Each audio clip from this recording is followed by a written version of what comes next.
Hey everybody, welcome back to Business Fancy Rugby. My name is Jared Dyke. I'm Ben Glauser. Thanks to all of you that downloaded last week. I am rather shocked that we That had was a as much as we did. Was it really the beginning that got people's attention? Like, I mean, I know. We should continue to take the bite out of it as best as we can, but yeah, I'm not sure it's going to go well. Yeah, that's not really our game so much. No, that was definitely way off our game. Like, but it had to be mentioned. Especially we do. If you listened, we do have a Black Lives Matter segment every week, so we do pay attention to current events. In some respects, at least, and that was just something else. Yeah. So another level, as we say. Yeah, we weren't going to get away from talking about it, so we had to just talk about it. Yeah, you got to confront the elephant in the room sometime.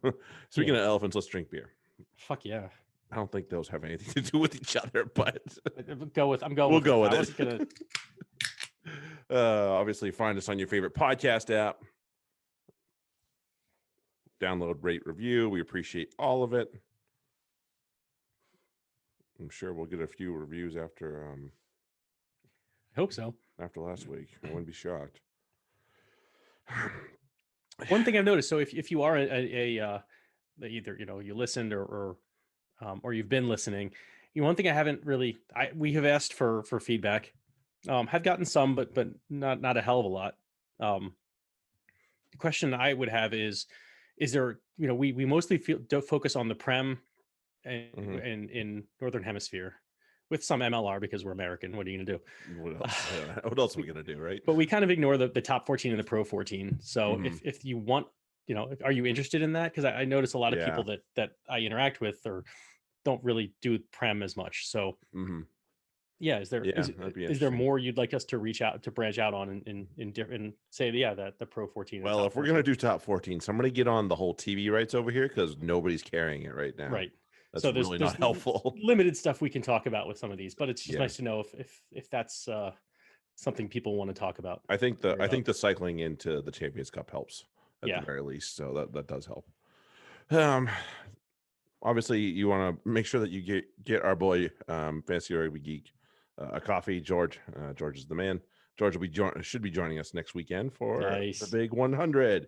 And if you haven't got your questions in for your episode 100. Or our episode 100, whatever it is. Make sure you get those in. You can email us, you can tweet at us, whatever it is. Email comes at the end of the show as usual. Get your TRM upgrades. I know we're going to be on a pause here, but still, they're supporting RPA. Great to hear Nick Mullins and Ugo talking about fantasy rugby. Obviously, play that. I believe it's the rugby mag that they play, which is great. So and it's good to see them get that in, keep getting that in there. Let's do that. Let's work that in there every broadcast, shall we? There is a TRM for Six Nations, isn't there? There is, and that's not far away. Right, and as you were just saying, to get your upgrades, it's incredibly worth it. Six Nations might be a little bit easier to keep as far as knowing who's starting and whatnot, but but if you play both, you're gonna want that for sure. Yes, you are. Yeah, that's going to be a pain in the ass if you don't do it otherwise. So definitely grab your upgrades, and you're supporting the RPA, which as we know, mental health is, and you're supporting TRM, like all the stuff. It's all good. I mean, TRM and crew are definitely worth it in itself, but the fact that they're partnering with RPA, just makes it so much more worth it. So grab your upgrades, go all the way to gold. Why not, right? I mean, the RPA is very important in the fact that, they do provide some sort of support, especially mental health support for some of the players. And if that goes unfunded, then, some of these guys are left quite out in the dark with not a clue what to do. And that's tough. So we want that. We want to get that. So let's go ahead and support the RPA and TRM. As we mentioned before, Black Lives Matter, as always. Just so... last week was just so overwhelming. You couldn't turn your head without having to, without really having to refute some stupidity, and two, without having to stand up for somebody and be like, nope, you are very wrong, sir. So stop fucking talking, please. Just how it goes around here some days. Right. It's There was an interesting incident today too, involving this. Just to, and to bring it back to our other our other topic too, during the impeachment proceedings today, which the House, for those who may be waking up to this or still learning how this is going, the House of Representatives today voted to impeach Trump, and during that time, one of an activist, a BLM activist from Ferguson, Missouri. Back in for the Michael Brown protests. God. She has been elected to Congress and gave a speech where she called out the white supremacy and the bigotry and basically how this was a white supremacist insurrection, correctly identifying it. And as she was sitting down, the Republicans booed her. So obviously, that is just such. We have a ways to go. Yeah. So, that's fucked up. But old white men want power and they don't want to get rid of it, and they'll do anything to keep it. It's not new. It's just shitty. Right. It's just really shitty. It's like you didn't have to say anything. You could have just said nothing. Yeah. Say nothing next time. And not booed someone who's calling out white supremacy, but of course they can't because they're dicks. Shit rolls downhill. Trust me. They'll catch it. Don't worry about it. Don't you worry about it. Speaking of somewhat injustice, to rugby. Let's go over to that. Women's Six Nations has been moved. Not our favorite call by any means whatsoever. I wish I could say there was another way, other than. Yeah, that's a long. Well, it's fucked up. It's fucked up that that's a door. It's fucked up that the Women's Six Nations moves, but the men stays. What's the difference? Why is that? Why is one okay to play and the other is not? Well, we talk about this, but then the French government are like, oh, we don't want to play Champions Cup and send people across lines, but here's our French team that's going to go across state lines another week or two later. It's like, right? What? What the fuck? Yeah. Somebody tell me how that adds up, please. Please. It doesn't. So yeah, I mean, I think if you're going to postpone one, postpone the other for sure. I think giving it a couple extra weeks isn't bad, for either case. No, that would be beneficial. It's better to put, like we saw with the Prem. You and even the Six Nations a little bit, you postpone and it's still a quality product later. It's just safer, and we'd rather have it postponed than interrupted or seeing what's happening with some teams right now where they have to play without some players are in protocols or have it or whatnot, and it's just so you're not going to play your best team. Well, it's not going to. It's not a shit product. Right, yeah, it's not pretty right now. The answer's out there, and it's really, and unfortunately, the thing is time, and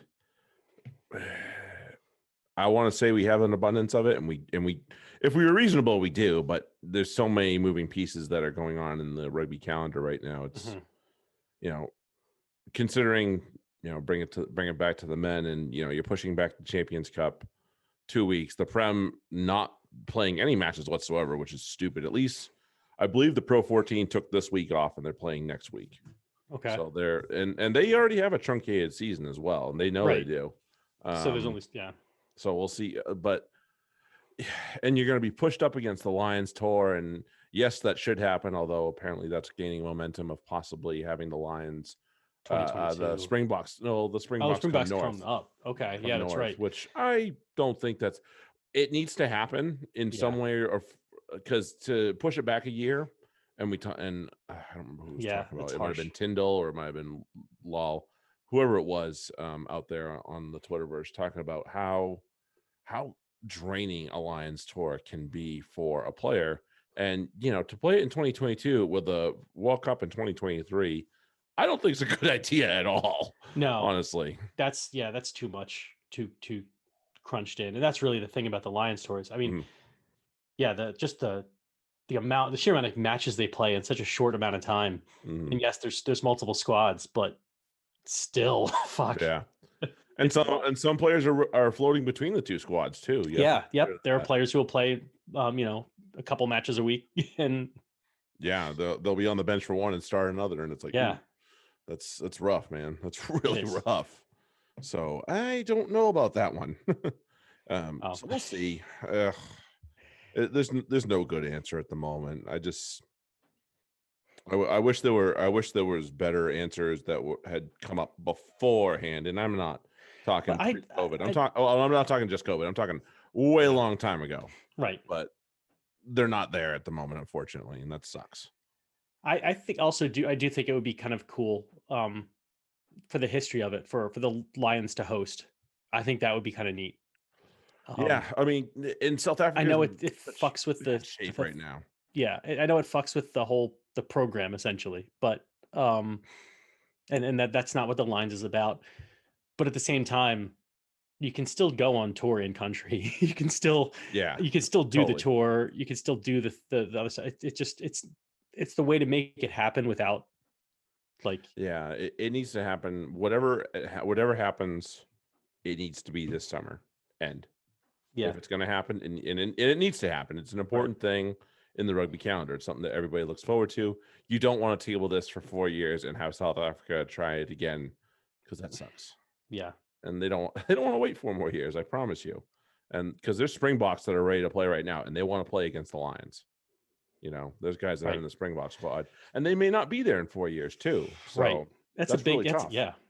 Mm-hmm. So that and that's why it was such a big deal for like New Zealand when they hosted it 4 years ago, and players were extremely disappointed to be left out of that squad for the All Blacks. Like, that is just such a special moment, because you're talking about you look at the 2 squads that between the Lions visits, the previous Lions visit for New Zealand had Dan Carter and Richie McCaw and young players for them at that. Like, that was Dan Carter's coming out party. I remember it. And I remember it well, because fuck, that dude played really well in those matches.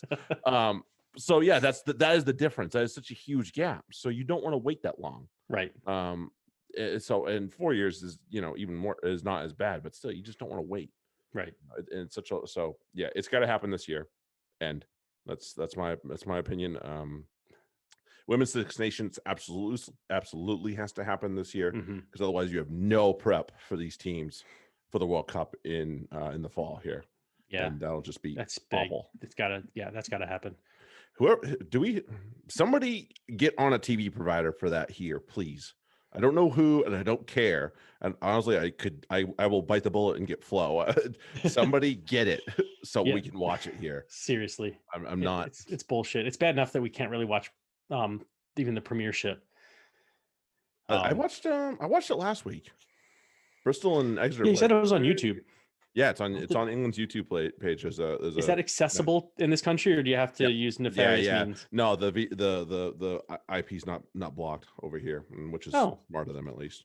Well, that's nice. Okay. Yeah, so I watched Exeter and Bristol, and they played quite a match last week. Sure. So, and then, of course, I don't support the Exeter men, but shit, I got to support the Exeter women, because they have 4 Eagles on their squad, I think. Yeah, including Kate Zachary, who we talked about a few weeks ago. Yeah, so I will support the Exeter women. That's hard. Yeah, right. I don't want to cheer for Exeter, but I will cheer for them. Okay, fair enough. Right. So hopefully we can get the Six Nations off the ground, so these ladies can all have a run, because they need it. Not all of them do. Don't want to go into a World Cup cold. Not great. Player movement all over the place. All over yeah. Oh man, all over the island. All over. We talked about Priestland and leaving Bath last week. Seems like that's happening more and more. Tom Whiteley moving to Bristol from the Saracens. Interesting. I'm not sure I understand the move, because that's a crowded scrum half room right now, and they have a couple of young nines that they seem to like, because they play them more often than they play some like Chris Cook. I don't see Cook much. Is he alive? I think he's broken, which doesn't help. Okay, but doesn't the help. fact that they have no problem throwing them out there at the same time does say they believe in him. And I think Whiteley and Randall are probably not too different in age. No, they're not. Yeah, and I mean, if you didn't watch last weekend, Harry Randall seems to be the real deal. So yeah, he's good. Yeah, he's okay. I don't know. It's a strange move, and I presumed Whiteley and Davies were going to be the two guys riding that 9 shirt for the Saracens for a long time, but I was wrong. Yeah, it looks like that's not the case. No, I assume it'll be Yella Davies for a while with this and that. So it just doesn't make a ton of sense. No. I don't know, maybe Whiteley's from the Bristol area and maybe he wants to go home. It beats me. Mr. Whiteley, if you're listening, we have questions. Please explain. Just nothing. Hey, we're not. There's no judging. We have questions. Yeah, I gotta ask. That's not the place I would go. That's all I know. Right. That's my thought at least. And then Exeter losing Tom Francis. He seems to be going. Is that north from Devon? It might be north from Devon. Is it east? Devon's kind of down there and out there. So east to Wales. So either way, going to Wales so he can play potentially more Welsh rugby internationally. So and that's fine. I think that league can use the quality of the likes of Ham Rollins potentially moving there, Priestland moving back there. Yeah. And it's good for him. He'll play.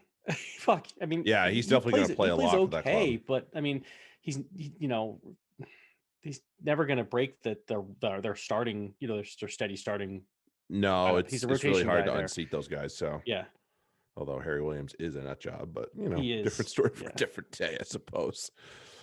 So we have that, and then a couple of Quins heading north of the border. Glenn Young and James Lang go both going to go join in the capital, and they both have been capped by Scotland. So I think it's a good opportunity for Scottish rugby to get some of their own players in. As much as it's been an exodus, people are leaving. Yeah. As much as it's been an exodus, to get people to go back is obviously going to be very helpful. Right. And Lang will probably he plays a lot for Quins. Sometimes I wonder. I think he plays a little too much, but yeah. So he's gonna see him in there. He'll fit in excellent in Scotland rugby. He's not a threat to break the line, but he'll make his tackles. Yeah, so, he definitely does that. So there you go. And Young's very good second row. Yeah. That's a good get. Mm-hmm. That's a quality one right there. Showing he's been all over the fucking place. Right. Yeah, he's played quite well, especially without Levis on the pitch for the he's been filling right in without a hitch. So that's a good get. Yeah. And then more north of the border, the lettuce is moving north. Leaving Worcester and going home. Worcester. Going to Glasgow. So you know who they could replace him with, though? Who would be fun? Who would make that team even more fun? Without, yeah. Could you imagine that? Let's add the misfiring magic of Danny Cipriani to a team that just all it is misfiring magic. Like it's like when that works, he's got a shot to nothing. He's gonna take it. So whatever. And if it works, it works, and it's beautiful. And if it doesn't, okay, we'll try again in a second. But it's probably not gonna work the next time. Nothing that usually stops them. So right. That's what I was thinking. As soon as wouldn't be unusual. We talked about that. I was like, Cipriani, send him north. Hey, it wouldn't be unusual for DC to I mean, it's not really going to change anything for Worcester. Like, oh, we didn't score. Yeah, big deal. Right, exactly. But like, could you imagine that reclamation project if Cipriani goes up there and like they just put pedal to metal and go and be great for him. That would be a great turnaround for them and for him. So I want that to happen now. Yeah. Without that happening right now, you obviously assume Billy Searle's going to assume the role of the 10 shirt when Weir does leave. And who the fuck really wants that besides Billy Searle? Besides Bill, I'm sure Billy Searle wants it. Right. He's been a journeyman his whole career. I'm sure he's a band-aid at this point either way. He's not going to be the permanent solution. No, so I like him. I think I like him more as a center anyway, but that's me. See how that works out. Kindly and very well leading us into a little topic that we wanted to talk about last week, and we kind of alluded to it.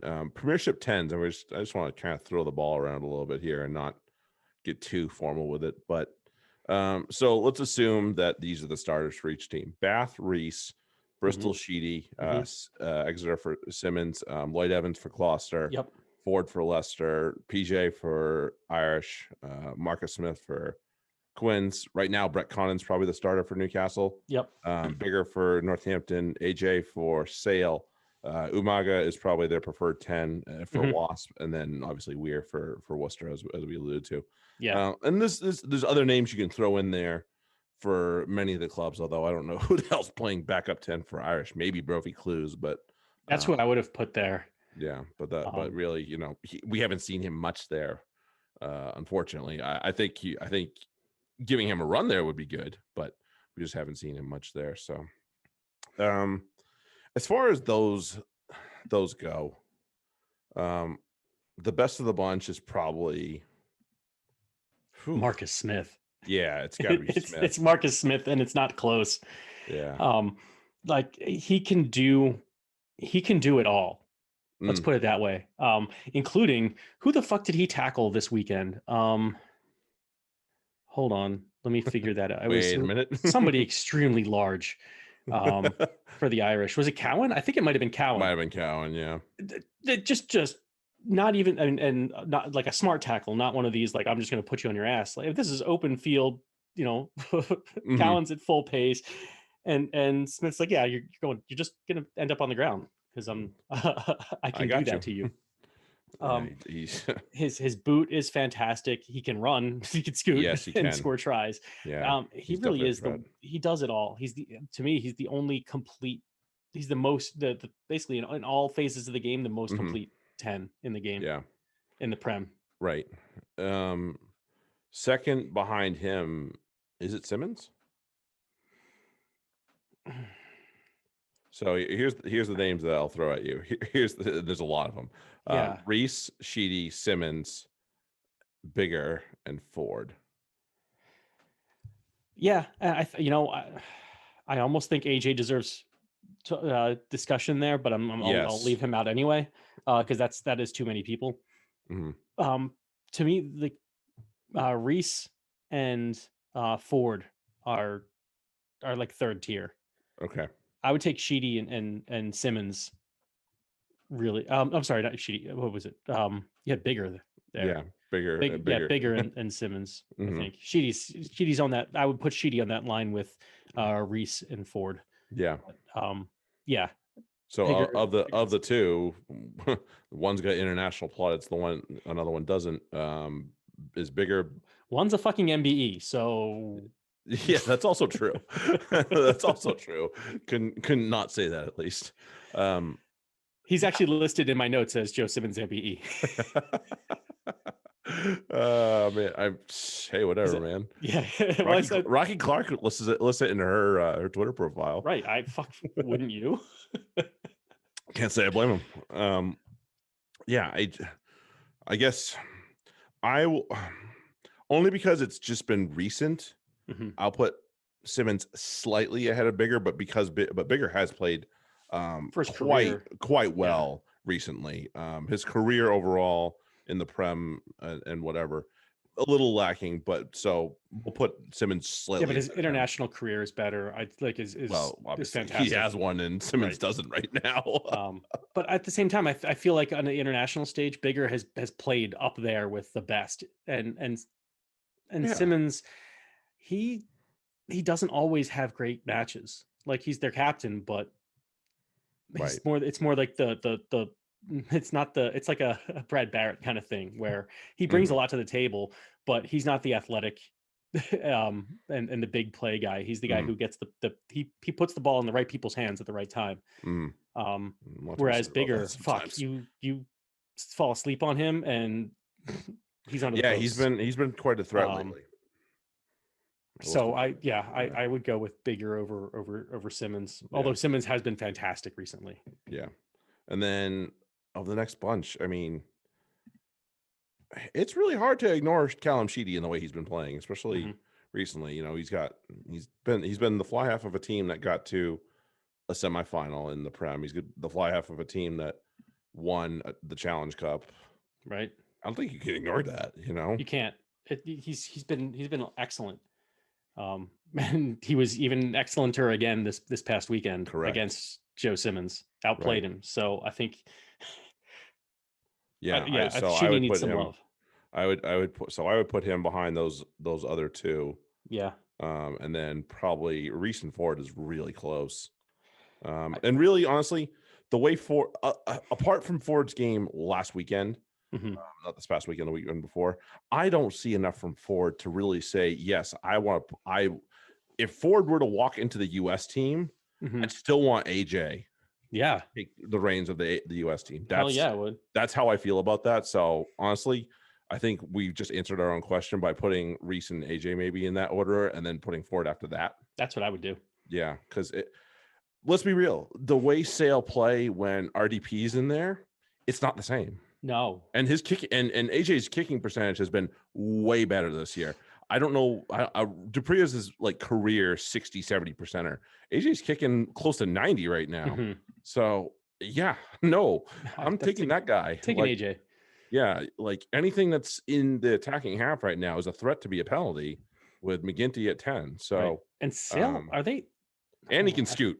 And he can scoot now and again. I'm pretty sure they're actually, yeah, he can. And I'm pretty sure they're actually scoring in ways that they didn't. Like I feel like their defense won them matches last year. A lot of it, yes. Absolutely.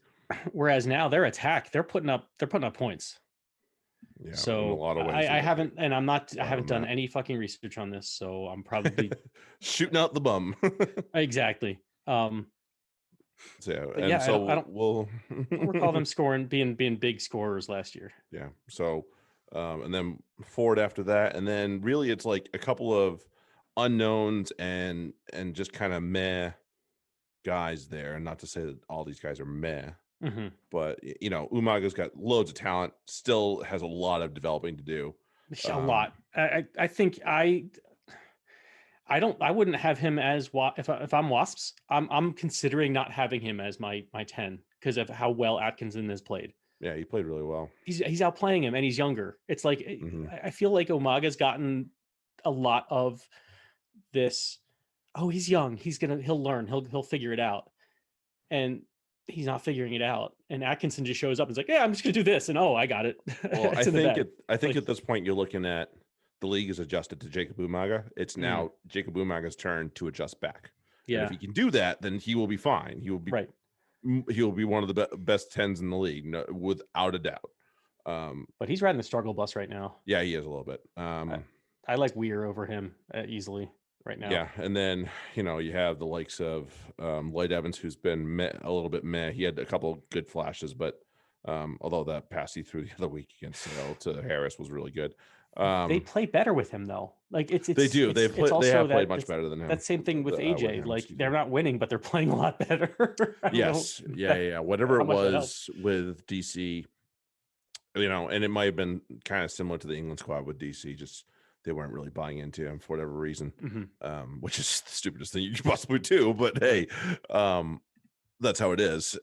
So yeah, Weir, Evans, and Umaga probably kind of in their own little category there. And then, I kind of want to see more. It's really what it is. And Weir, again, with Weir, they don't score. So what that's on your, on your 10, like a little bit as to why they're not putting up the ball over the line. And then Conan and Voldemort just kind of just there. Just there. Yeah. At least Conan's young, somewhat young.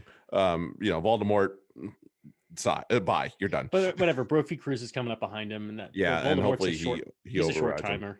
Yeah, he's not going to be there much longer. And he's also not very good.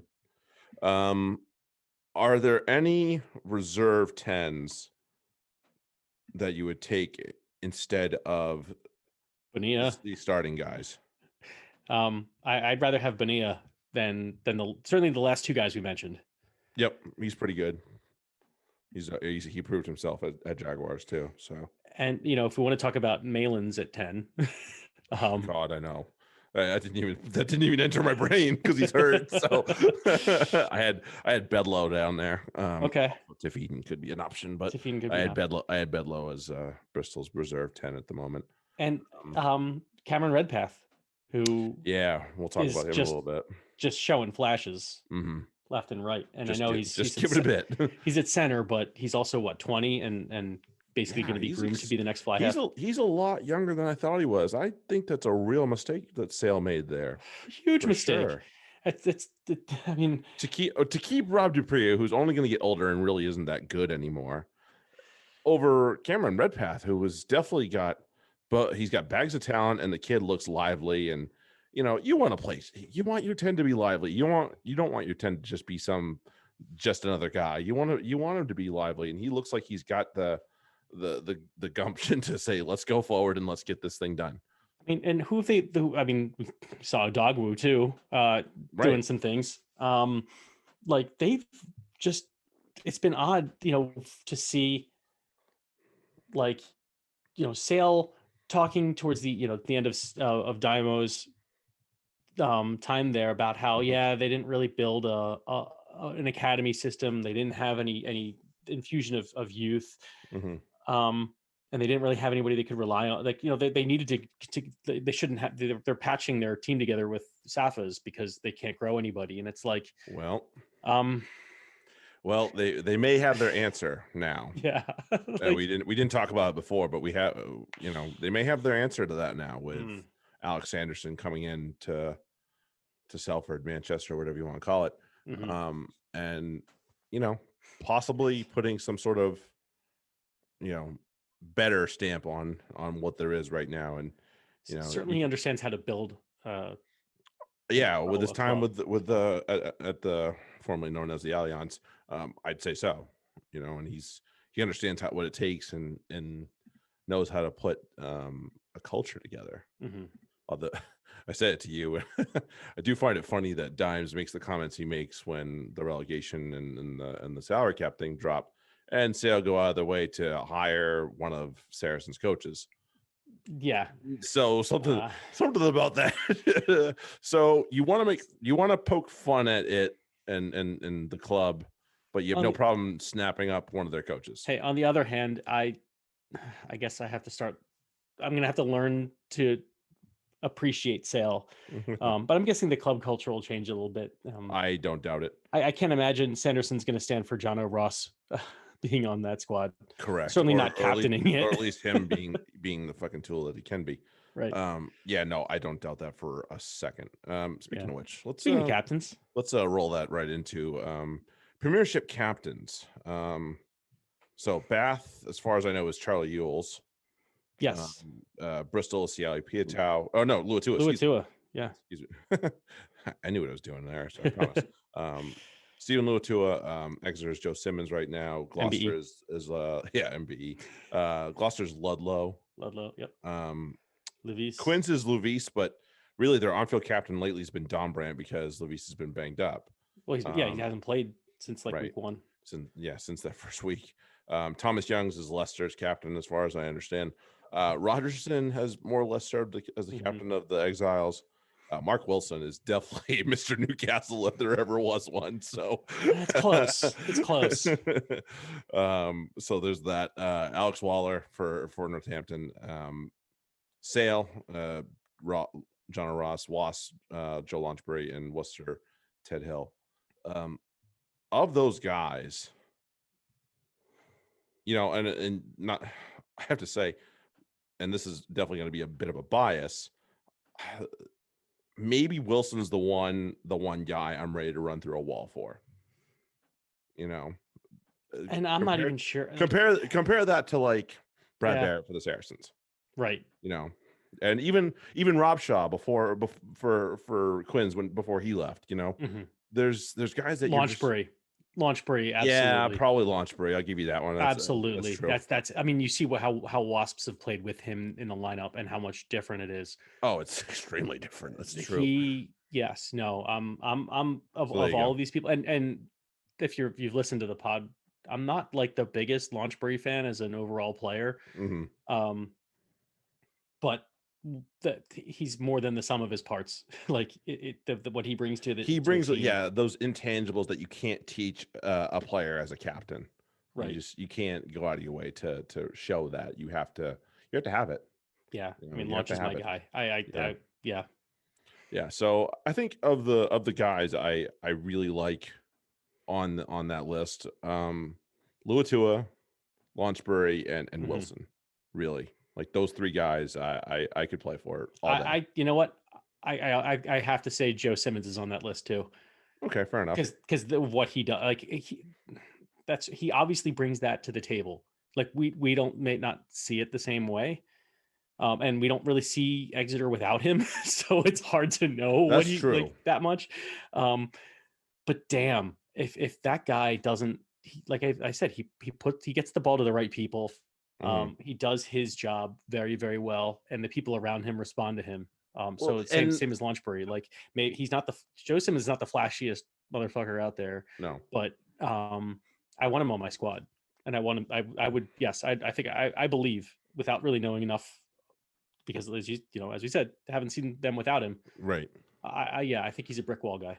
Well, I do think that, to your point, the fact that he's so young and is able to command the respect that he does probably does speak fairly highly of it. So, to your point, yeah, maybe that's probably somebody. I mean, he's not even the best rugby player in his family, let alone on the team. Probably not. No, I think most would agree with that at this point. but I mean, it's very clear that you ask, any Exeter player who the captain is, and it's fucking Joe Simmons. So that tells me enough. The people that look up to him, that tells me enough. Yeah. I like Yules. I like Labise or Don Brandt, whichever one you want to go for. Rogerson, take him or leave him. Ted Hill, take him or leave him. Lawler, whatever. I mean, there's two guys on this list that I would kick in the fucking nuts if I had to play for them, and that's Tom Youngs and John Ross. The both of them. No, thank you. Oh yeah, that's one of those. No, thank you. Oh, did I step on you in that ruck? I'm sorry. I was trying. Right, I was trying to clear out over you. How can you sit there and play and like bitch at another team when when the captain of your club does the shittiest stuff possible? Like between Youngs and Ross, especially Ross. Ross is probably the king of it right now. Like, how can you sit there and bitch about anything dirty that happens at the bottom of a rock, in the middle of a mall, whatever? Like, you can't, and it takes away everything that you like. I don't know. I couldn't play for him. End of story. Ross is a guy I wouldn't want on my. I mean, actually, both of them. I wouldn't. They're guys who I would not want to play with, let alone for. So, because those are guys that you got to fish out of fucking bullshit every time. Yeah, I'm like, no, get your ass over here. Okay, so that's as much as props, like to be, we're the we're the top of the food chain. It's like, you know what? There's some guys who you're like, yeah, I'm gonna jump right in the pile for you. Like no questions asked. Even if they're not the best player, I've proven it. I'll go to the mat for my teammates. But there's certain guys who I've told, like, look, you pull shit, you're on your fucking own. Yeah, you deal I'm not with doing it. I had I'm not taking a bloody nose for your dumbass. It's like one of our teammates we had, who he was one of those kind of guys. Got himself into the same gigantic person that you exactly who thought he was a jumper, but he was like 300 pounds. Oh my god, that fucking guy. Vertical. That fucking guy. Oh my lord. Yeah. Where did you tell him one day?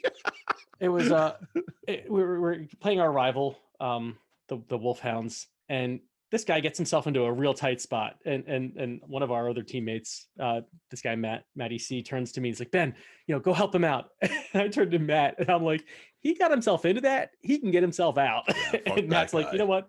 Yeah. Yeah, fuck that guy. Like, Jesus. Oh no way. Yeah, there's a couple of guys you're just like, you think I'm gonna go freaking take a bruised rib for your ass? Get the fuck out of here. No way. No way. You deal with it. If you get a red, so be it. But goddamn, like, just you're so some guys are just so dumb, and you're just like, I'm just gonna let you be dumb because you're not gonna learn. But it's like everybody's so maybe you out there listening to this, maybe you don't know this person we're talking about, but you know the person we're talking about. The guy plays for your club somewhere, or has played for your club, no doubt about it in your mind. End of story. Right. And that, like, if you made that person captain, that's what it would be like to have John Ross no or way. Tom Youngs as your captain. So no, Like, that. can you imagine if this particular person that was on our club had gotten he got like such a huge head just by getting on the bench of a squad by accident, basically. Like, Right. could you imagine if he was given any authority on the team? Uh-huh. Oh no, just no. I No. couldn't imagine that. Get out of here.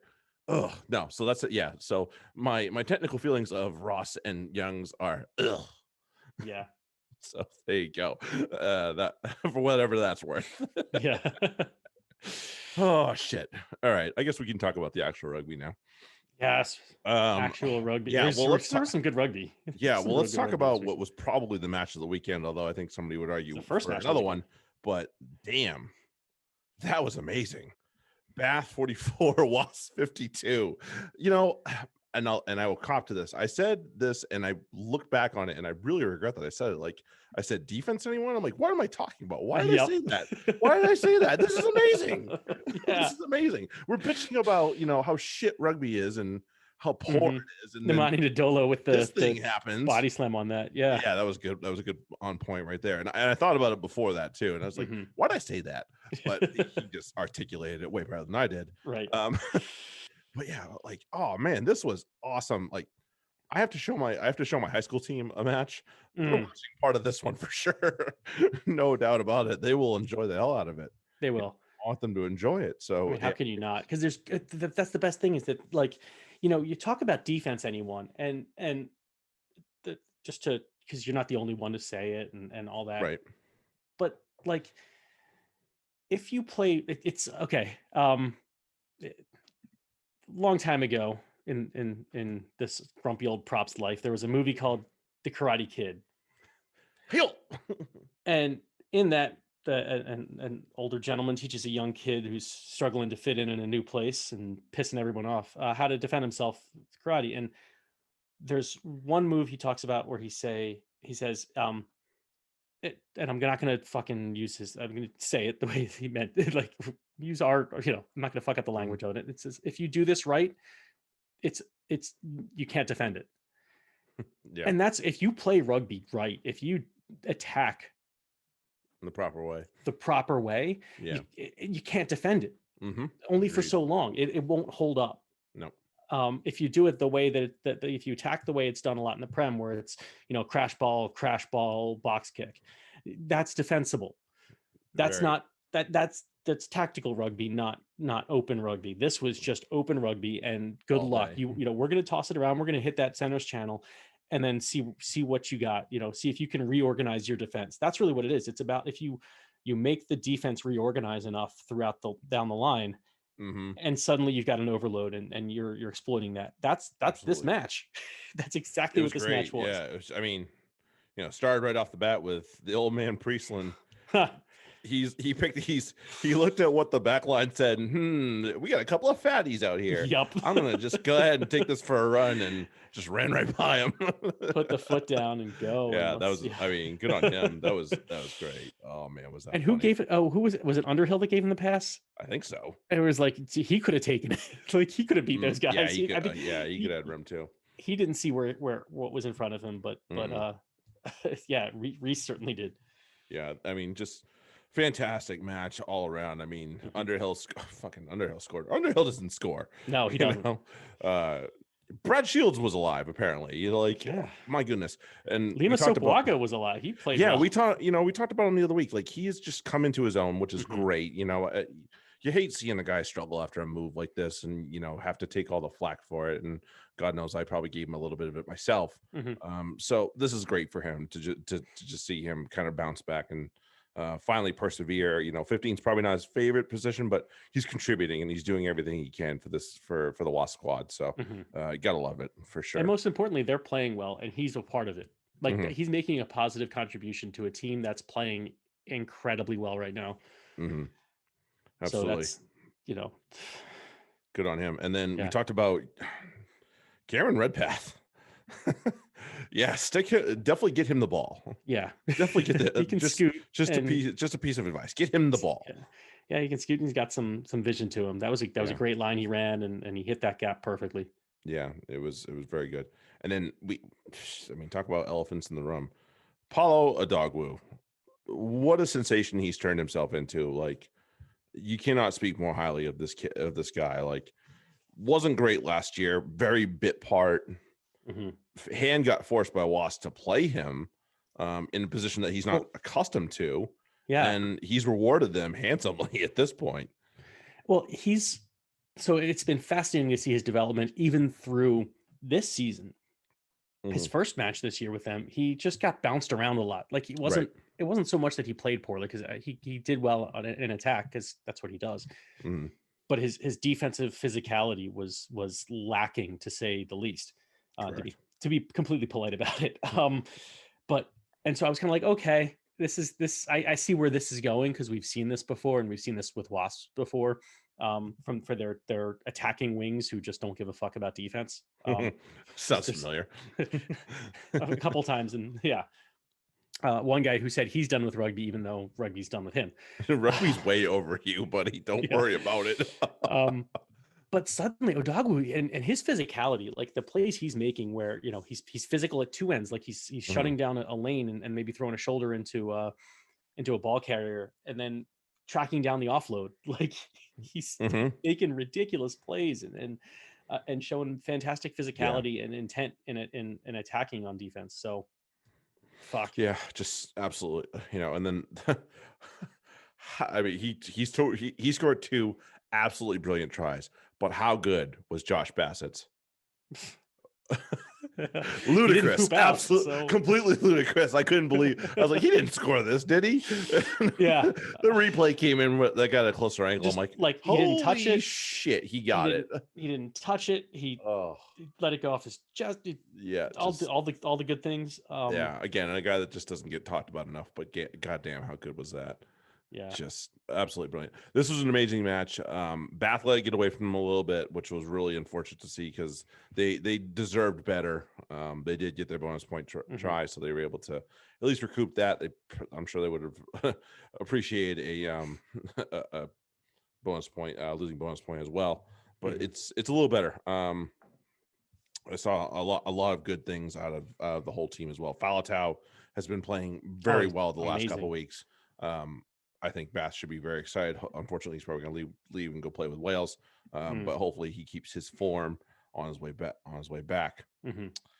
Whew, yeah, and then you had that, and then you had the meh at the HA Bell. Just a whole lot of meh. I didn't bother. I watched and I watched and barely paid attention, because I did not miss much, honestly. Yeah. There was not much to miss, really. I think I tuned in when Wasps Bath was at halftime, and I don't remember exactly what I saw, but I remember being like, I'm not fucking watching this game. There wasn't much to watch, Like, I was like, look, if this is one of those at the second half, I'll check out the final later, and if they score more than 40 points, then I'll maybe check it, like combined, not not one team, just combined. Nice. If they score 40 points, I think they scored 33, so it's like, fuck that. No, it was a whole lot of nothing. Story of the year, Worcester couldn't finish. Right. Like, they ended up getting a penalty try, for God's sake. Oh, that's the only way they could fucking score is a penalty try? Get the fuck out of here. Yep. So, and the two people on the sales squad, you probably would just really wish they didn't score. Faf de Klerk and John Ross score. Oh, yeah. I'm glad I didn't need that. It was, no. I mean, this is no. Faf chased well and did well to get where he got, but at the same time, like, this was just a blah match, and I can't. Yeah, just didn't seem like anybody wanted to really put it by the grab it by the scruff of the neck. Really, AJ's boot worked well, and that's really the best thing they had going for them. Tom Curry ended up eating a yellow card as well, and that's part of the reason why. That's why you got 0 points for me. Yes, that's also the answer as well. But that was the penalty try. Okay. So there you go. Yeah, he pulled down them all. I did have a question. How did Beaumont fare at 8? Because that just didn't make any fucking sense. Yeah, it was really curious. Nothing that you noticed, but Okay. really, apart from when DDP's on his game, I don't know Uh-huh. what else to do with that 8-man position for them. So Yeah. whatever. I mean, I was just wondering how they were going to use him. Like, they're not going to. It can't be a running 8. I guess no, he's just going to be another lock. basically it was what he was. I mean, glad Okay. he's playing. You know, the guy deserves. Right. Guys had to battle a lot to get where he's at, but for the year. But yeah, nope, just not not doing a whole lot. And Marlon Yard didn't score a try. What? Quelle surprise! Shocker of the day. Yeah. Anyway, I'm not gonna. This isn't even worth making fun of Marlon Yard about. Let's go on. Yeah. Next, if there was any questions about whether or not the Bristol Bears are a thing, I think they got answered because they beat. So the last time that this happened, where Exeter went pointless, not just lost, pointless at Sandy Park, was Saracens like 5 years ago. Wow. And that says a lot. And that was probably a quality Saracen squad at the time too. So, and that was probably also when Exeter was still just kind of up and coming a little bit. Yeah, they're still turtle heading a little bit. They weren't really on the scene. So, yeah, that was great stuff for them. That's an amazing squad that they have there. It's clearly a belief. Harry Randall has absolutely come into his own. That 9 shirt's his now. I don't know how you take it away from him apart from the bit rest. Like, yeah, it's his. It's his. Urine is not bad. Now, so there was before, it was really what, when we talked about it enough, it was which one's going to just reach up and grab that shirt. And it's not that Urine hasn't answered the bell. It's that Randall's like, no, that's mine, dude. Mine. No, that's mine. Yeah. So he's done great for that. Right. So, yeah, it's just good stuff from him. And fuck. Yeah, and the whole club played extremely well. Semi Radradra can hit a gap still, not even fair. in short yardage. And he doesn't need much space. I don't think people understand how much space he needs. It's half an inch, and he'll take a mile. So here's and this is an interesting factoid. Back when John Madden, who was an actual coach and an analyst before he was just a video game. Once upon a time, one of the things winning Super Bowls for the Raiders at that. Yeah, yeah, he was actually a great coach. Highest winning percentage of all time, like all sorts of stuff. He's quite a helmet, but he's definitely a good coach. Yeah, well, he wasn't always a helmet. He was actually really fucking smart for a while, and then he just idiotized himself, and it became a thing. Back before he was stupid, he had it really good. Like, he would have insight that there's always these common knowledge truisms in sports, and one of the things was, on the goal line you need a big back that just powered the fuck over. Madden was the first one to be like, you know what, like, fucking Marcus Allen wasn't a big back. No, he was not. You need just a little bit of wiggle, and you want a small guy with a little bit of wiggle to get through the tight gaps. And there's Semi Radradra doing just that, bringing that to rugby too. You don't need to pick and go with fucking monster locks. You can just squeeze it out, get it out to a guy who can squeeze through a gap. No, it doesn't take much. Just a little bit of power helps. And then, he's a little strong. Yes. Yeah, he's definitely strong. Like, don't dismiss that. He's the dude's freaking strong. Like, don't even even give that a second thought. Like, he's absolutely strong. Yeah. And then we had I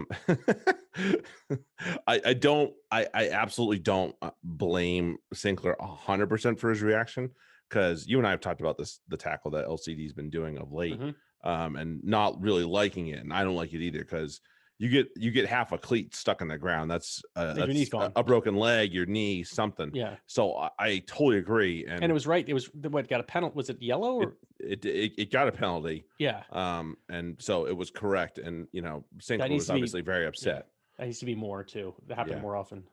Yeah. At least ping him and keep pinging him. And then if he really does something stupid, then you card him. Yeah. But the reaction was not Sinclair's best moment at the same time. I know. And I honestly do think it has something to do with the fact that it's like a guy, like when you know the referee, it's so much harder Sometimes, to be, because you're talking, in a way, you're kind of talking to a friend, when it's like your club guy who's or your club referee who's doing your match. Sometimes you just want to like, dude, come on. But and Sinclair did the equivalent of that, although slightly ruder, with some way more colorful language. And that's really where I draw the line. Like that, that was fucked up. And Dixon's right. I do like Dixon as a referee. So right. What do you make of, and I know Genge wasn't having it, as he said, but what do you make of him sending off the two props that were fucking around with the scrum? I love it. Yeah, I'm not opposed to it. He said it to them. He warned them, and that doesn't matter at that point. You can't really bitch about it. He said, if you can't do this, I will find, we'll bring on people. We'll get two guys that can. He said it to them, and they still fucked around. Like it can't be a helmet at some point. When the referee starts warning you, that's when it's time to put the helmet away, and put on the scrum cap instead of a helmet. Yeah, correct. I agree. And they didn't do it, and pinged him. All right. Yeah. You don't like it? Don't do that. Right, and be done with it. And if it's, most referees should be able to pick out which one it was, and really it was both these guys. So it's not obviously, because I think he even said that. I think he's like, since those people have been off, we've had great scrums. Like, you're not exactly doing, it doesn't do you any favors when the scrums get better after you leave. No, that does not help you at all. So it's I don't give that any credence. He was right to do it. Good job. Just as right as what Brace was for calling the 5 second. Absolutely. Scrum. The use it scrum. We need to definitely continue to enforce that one as well, because I'm just not having any more of this 8 seconds at the back of the ruck. Like, fuck off. Like, let's play. God damn it. And also, along with that, back to the earlier point we talked about with the where's the defense, right? People keep talking about, we got to figure out how to make scrums faster. Well, these two dickholes are making the scrum slower, and the referee's not having any of it, and he pings them, and he books them, and people are like, I don't like that. Well, shut the fuck up. He's speeding the game off. He's trying to what you want. You need to correct the behavior somehow, and that's just how it is. Right. The referees that just let countless scrums go down and don't fucking do something about it. Really, I'm in the boat of, all right, you get like one chance to fuck off. After that, you're getting free kicked, and after that, you're getting penalized. End of story. Right. Like, there's the leeway is done. Like, you are responsible for keeping that scrum up, and I fucking hate doing it too, and I understand, but that's your responsibility. So do your job, and there won't, we won't have free kicks and whistles and penalties. We can actually just play rugby. Like, that's what I want to do. Yeah, we didn't come here, to watch it or tune in to watch. Somebody said something about that. Big fat fatty scrum. Yeah, there was a referee that said something about that. Like, it was like, I think it was a couple years ago. I don't remember who it was, but just something along the lines of, people came here to watch rugby, not you two scrum and fall on your face or something like that. I don't remember who it was, but it was still fairly funny and on point at the same time. Yeah, so, that's exactly what remember that, props. They're not here to watch you dick around with the scrum. They're here to watch some rugby match. Right. Let's do that, please. And I enjoy this. I enjoy the shit out of watching scrums. But you know what I enjoy watching better than scrums is good scrums. Good, not bullshit. If you can't scrum, get the fuck off the field. Yeah, leave. Because you're not making the game better. I'm sorry. All you're doing is dragging people down to your level, and that's not the spirit of competition. No, it's not. Kaboom. Let's go up to the north of the border. Correct me if I'm wrong. Newcastle sit on top right now. Did I make that mistake? Verifying. No. Well, fuck. My thing is, I guess the table I'm looking at is fucked. Let me go to the. Wait a minute. Let's try again. No, Bristol. Excuse me. Bristol. I do stand corrected. Bristol. Yeah, Newcastle actually still. Oh, okay. Newcastle are kind of tied with Exeter. With Exeter, but for the first time in a long time, the top two does not include Saracens or Exeter. When was the last time? I can only. It was like imagine. What, 2012 or something like that. Damn.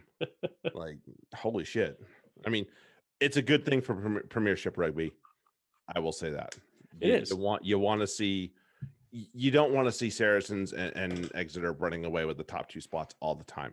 Granted, it's great for competition. That was for the years that those two went at it, it was a hell of a rivalry, and it made it fun for those 2 matches for sure. But you want to see the new blood coming through. You want to see a really cool story like Newcastle getting into the top 4 right now. Right. And Bristol coming, like, backing up their efforts from last year to this year. Absolutely. Right. And Wasps are doing the same. Correct. Beth are not so much, but they still got time. They've had a rough schedule so far. So like, when they wait till it softens up a little bit. But yeah, and Exeter are looking creaky. That's another thing that's that's important for a league, is not just to have great teams, but have teams that are imperfect. Like, it will be, as much as Exeter the first few weeks were just out putting for boots up bums. Yeah. Right. Now it's like, oh, it's going to be like that. Well, here's some for you too. And to see it, here's your shit sandwich. And that's 2 in a row and they've been limited to what, 5 and 7 5 points and 7 each time. It's pretty crazy. It's not that they're, that Exeter are playing poorly so much as they're playing good competition that are not backing down. Absolutely. So it's good to see that it's like, no, it's not. You're not just this league is not just Saracens and Exeter driven, as much as it would have seemed that way the past couple of years. Right. This is good for the league that Bristol and Wasps and Newcastle, especially Newcastle, as you said. Fuck. Yeah, great story. And you Sales a little too high for my liking, so is our Leicester, but we'll deal with that. It's a long season. It is a long season. It says these 2 teams that just have beaten Exeter in the last 2 weeks, they know they gotta kill the king. End of story. They know who their target is, and they backed it, and they backed themselves to do it too, and do it. They did, obviously, and they're gonna have to do it more than once, obviously. The likelihood is. But yeah, if you want to take down the top dog, you have to bring it, and you can't back down. You can't give a shit what's in their lineup either. You just have to get the job done, and on their home soil too. I mean, getting especially back to for Bristol, like huge, getting back to that, huge. Like, we're holy shit, the actual topic at hand. Yeah, and they're doing it the same kind of way, where the first half is a little. I mean, well, yeah, Randall scored early, but outside of that, it was still certainly sluggish in the first half. Right. I think that was their only points, was the try in the first half. I think so too. And then and we can't just and I know I wanted to move on to the Newcastle match, but we can't move on without mentioning Lloyd. Oh my goodness, how we haven't good gotten was to he? Newcastle Gloucester. I wanted to, but like, let's not do that yet, because Owen Lloyd, how good is he? Like the catch, the drop onto the foot, and the chase, and then he did it, and then he towed it again. Like, absolutely brilliant. Like, you could not. I don't even know how he does it. He's not a big guy, and he just slips you every time. It's that same thing, he's slippery, but he's strong. It's the strength. It's the just creating a little bit of leverage and having the strength to push through. Yeah, I mean, really at this point, he burst on the scene last year and was only a bit part, but I don't know if I don't know if a team that Bristol wants to win with doesn't include him at the very least. Like, either starting or on the bench, it's got to be at the minimum, So back three positions are going to be, and starts are going to be a rare thing at Bristol right now for some people. I think. And just to tie this back to fantasy for a moment, Piers O'Connor right now, although he had a good week this week, thank God, he's going to be 12 a lot, and we know that 12 hole is a points hole. It is. It's certainly TRM's worth it, but maybe not so much FRD. Yeah, who knows? It's a question, but he may actually, and he'll spell, when Pietau's back. I'm sure that'll push him around too. So maybe he'll get some, like, instead of Morahan, that would have been O'Connor at 14 this week. Right. But it's up in the air. So just be aware. There's like a little warning sign around Piers as far as fantasy is concerned. Yeah, I'm sure there's a spot for him either way, but you just have to realize where he's playing. Yeah, and then it might limit his points. Absolutely. Agreed. Yeah, let's go. Let's finally go up to Kingston Park, which was covered with snow at some point. Yikes! Welcome to our world, guys. Yeah, they're. It's great that they had fans that were like, "I'll help," and they're like, Yeah. "We cannot let you help." Yeah, Go away. At least they were smart about it. Yeah. But to the game, more to the game. If I'm Adam Redwin, I'm maybe just reminding that Johnny May, your ankles are back there. By the way, just in case you were looking for them, they're back there. And I'm gonna score this try too. By the way, that was ridiculous. That kid's he's one of those young backline players that this team has. That's just really like we haven't seen enough of him to really understand what he's got. But man, that's a glimpse right there. Yeah, it certainly is. Holy shit. Very, very, very good bit of play from that boy. Is there somebody with a better just engine than Mark Wilson? I don't know. I'm not going to answer that because the answer is like there's equals. He's got equals. Let's put it that way. Yeah, he's got equals. That's it. He just didn't seem like he ever ran out of legs.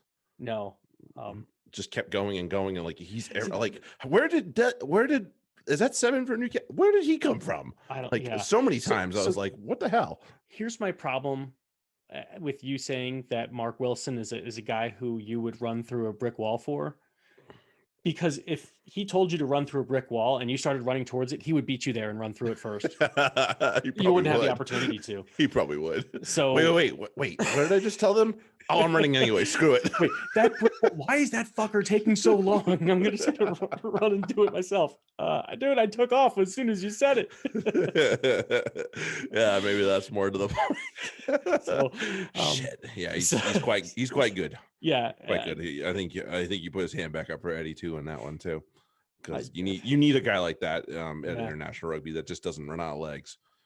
You do. That plays in the back row, so good on that boy. And it's a shame that there wasn't much that Gloucester got out of this because they didn't play that badly.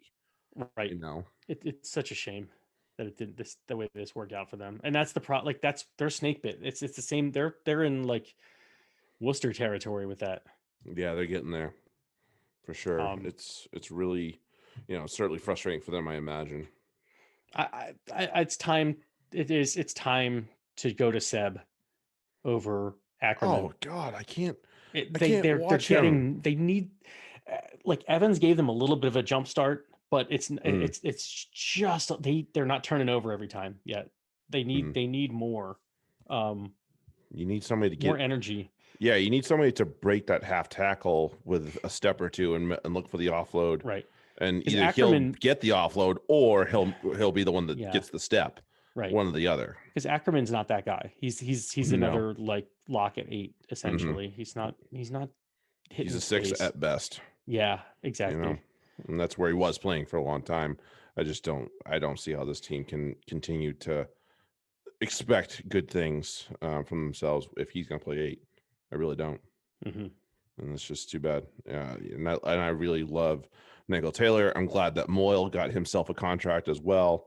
Right. That's really awesome. And he's doing good. He's got to make a couple better decisions when he's returning kicks. But yeah, I think you've got a lot of people agreeing with you on that one. But other than that, no, he's got a lot of like in open play. He's dangerous, and he's kind of learning his way around this stuff.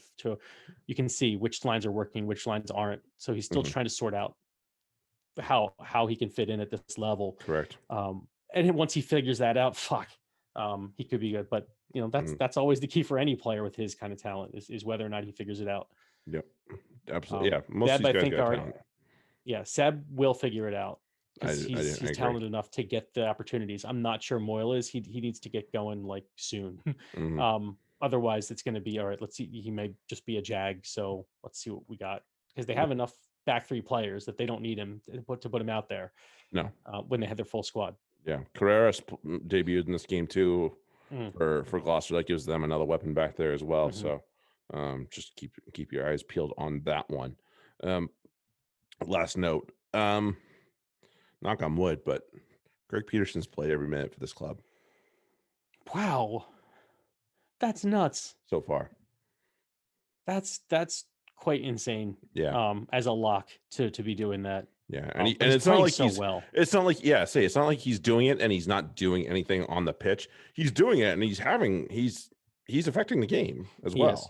You know, especially at lineup time. Like he's a problem in the air when you're throwing against him, and he's a good target. Mm-hmm. And you know, he's getting his carries when he needs them, and he's got a good work rate. So and he's American, so he's fucking awesome. Absolutely. Yeah.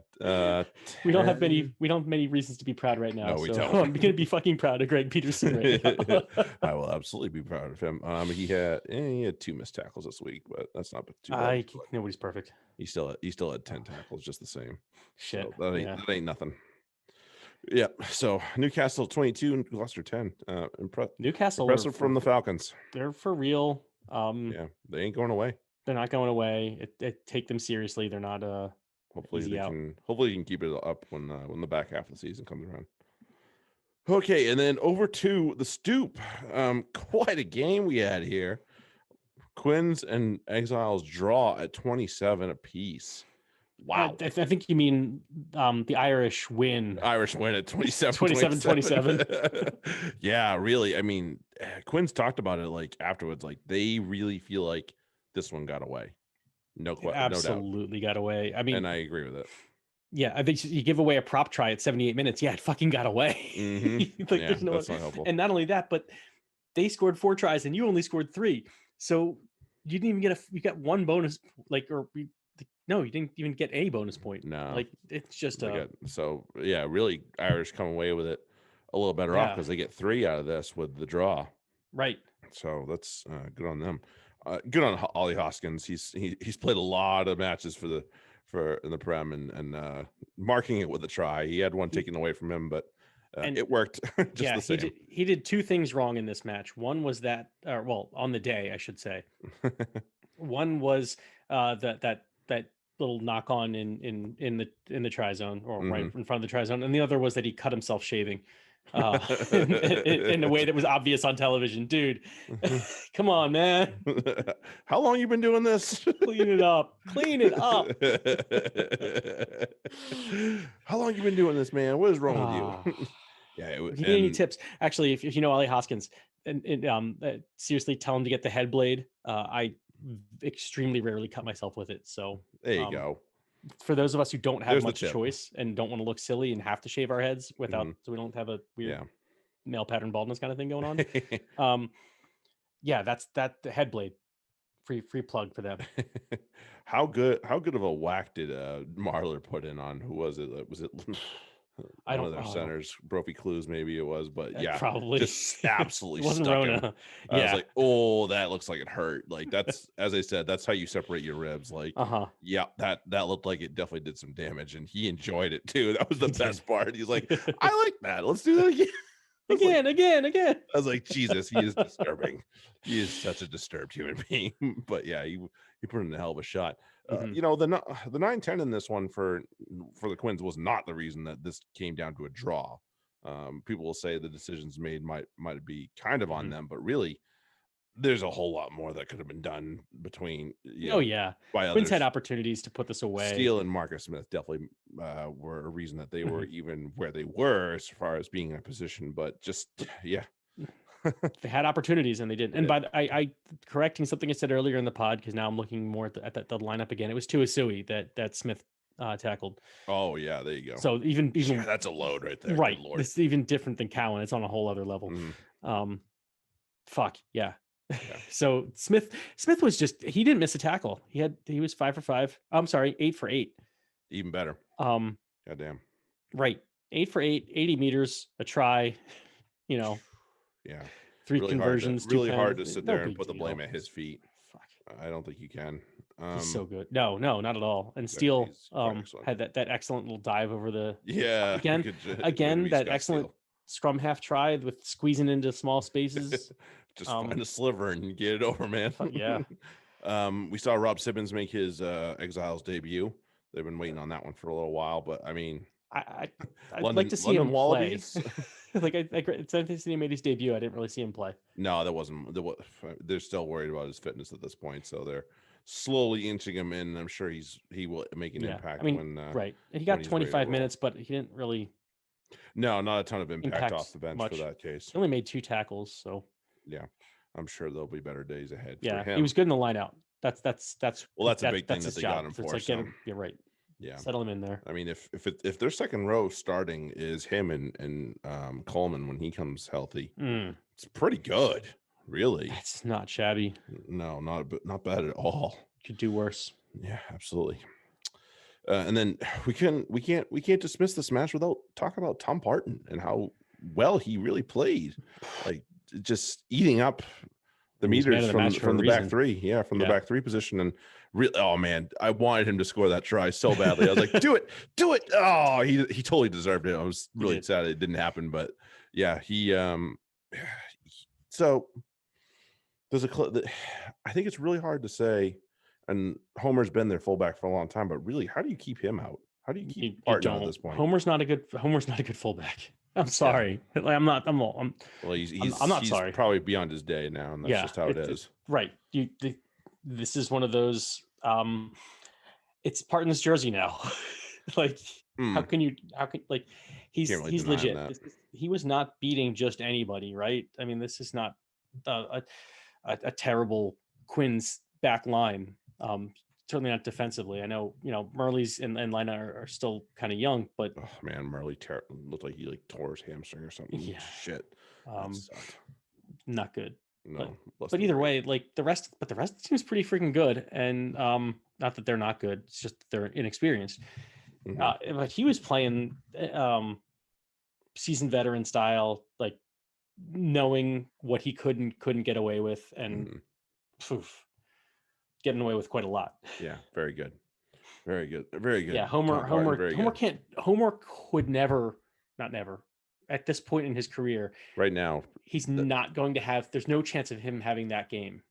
So Parton's got to be your guy. Yeah, he's a solid option at best. Right now. Parton's going to give you a lot more. Yeah, I think he's got to have that jersey now. Yep. Especially because I have him on my fantasy team. When did you? Yeah. Hi, Anton. How you doing? That worked out well. Yeah. Speaking of, let's go to the Champi-Yanks League. This past weekend, Ben was able to topple over Duncan. Duncan's struggling in this league, unfortunately for him. George put up a good score, but man, he went up against the wrong guy this week. Anton was able to top him. Mark was able to take care of Carrick, and I got my butt kicked by Justin. Oh man, he almost doubled me up. Like, he did. Bad. That was bad. Just don't have the answer for you. Oh, that's right. You're not telling the whole story now. Oh, he only had 1, 2, 3, 4, 5, 6, 7 guys out of 11. Right. He was missing an outside back. He had no outside back, no half back or fly half, and no lock, whatever. Fuck that. Whatever. So basically playing without 3 people, but like some of the highest scoring positions possible. Yeah. One out. No, you need an outside back, and 2 ate me up. 26 for him, 29 for Radwan. I was like, oh shit. And then I had a couple of my centers were both duds. Mine finished with minus. Not great. I didn't have. I mean, my centers and line finishing with minus just really.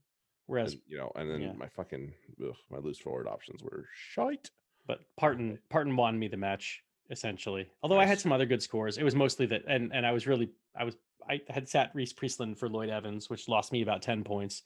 Didn't cost you the game though. So. Didn't cost me the game at least. Although I'm still ahead. I'm still sitting in top. I believe I'm sitting in top 2 and top 2. You're 4 and 2. You're leading I think right now the top 4 scores in our league are set for semifinals. If it were to end today, it's not going to end today, obviously. Mm-hmm. But if it were to end today, I think the top 4 scores would be in the semifinal, which is really how it should be. Yeah, I think you're right. Yep. So yeah, I'm close. I'm catching up, but I have a ways to go. Yeah, a couple guys had some pretty dreadful starts, but Yeah. nobody's I winless was at one this of them. point. Yeah, nobody's winless, but Anton's not yet lost. So let's see what happens when we finally come back to this. And Duncan is struggling, but he still has more total points than I do. So that says something right there. Right. It means he's just playing the wrong guys at the wrong week. Yeah. Sorry, that happens, man. I've been there.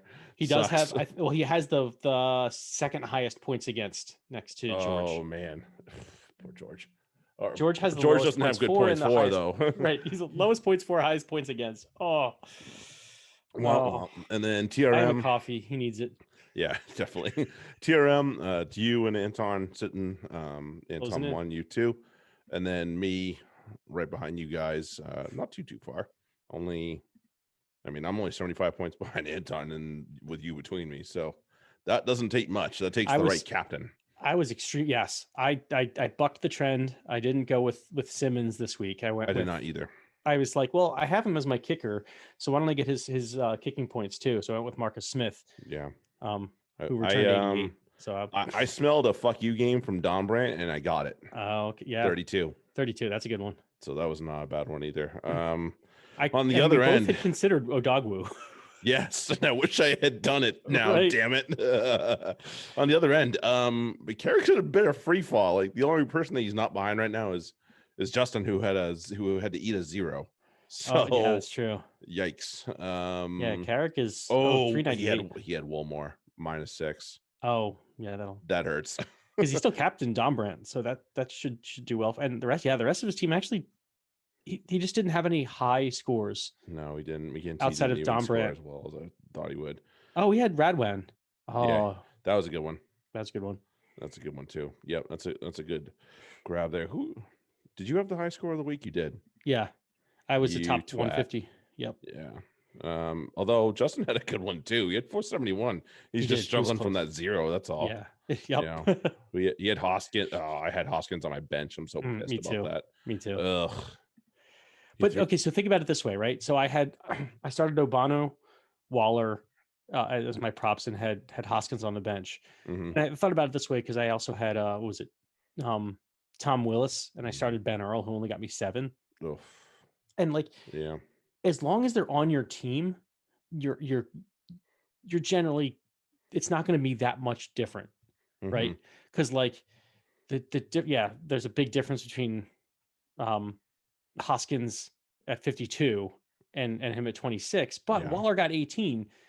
So it's like, even if you switched them, it's, you're gaining 52 points, but you're losing 9. And so or you're gaining 26 points, but you're losing 9. Right. So it doesn't quite work out. It's not as bad as it seems. But yeah, as long as you have a good score on your team. Yeah, in the 23 for sure. You're not in the 23. You're not losing nearly as much as it seems like you're losing. I found where my hole was, besides Chris Harris getting almost nothing. Tom West at -1. Oh yeah. Yep. Forgot about that. Oops. Yeah. Ben Earl was my hole with 7. Yep. That sucked. Yeah. It's like, at least I didn't captain it. Yeah, at least you didn't do that. Yeah, I wouldn't captain anybody against Exeter. That was easy. Idea. Yeah, that was like as far as smart ideas go, that's not a good one. Right. Oh, so unfortunately fucking Premiership. Why you got to do this to us? It's so annoying. So we might be back next week. We might not. Oh, okay. But is it possible that they pull the games in? I don't know. Or if we happen to get enough material. Sure. Right now, I'm not planning on it, but next Saturday, it's going to be fun time because it's going to be episode 100. Nice. And it's going to be a good day for us. So yeah, next Saturday, we're going to celebrate pod 100 because I don't know how the fuck we got here, but we did. Right. So we're going to celebrate it. But yeah, it's a good change of flavor and just, something different. So it'll do us some good. And then after that, we're going to start talking about Super Rugby and Six Nations and all that shit. Yeah. So we're getting there, man. Get ready for that. I guess we're getting another live draft for Super another Rugby. One. Show me a person that doesn't like a live draft. It's going to be fun. I also had an idea floating around in my head. At some point we need to do a 15-a-side Fox scoring league in one league. Don't care which one.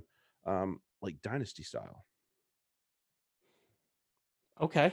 Keeper league. So, yeah, like a bunch of keepers.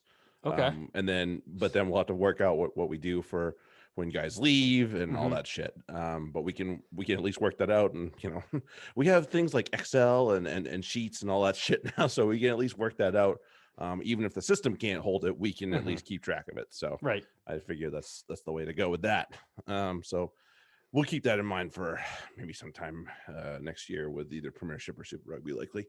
All right. I like what you're thinking. I like the thoughts. Yeah, it's just different. It's Good just shit. different because we like different right now with this, because like Justin said once upon a time, everybody plays the same.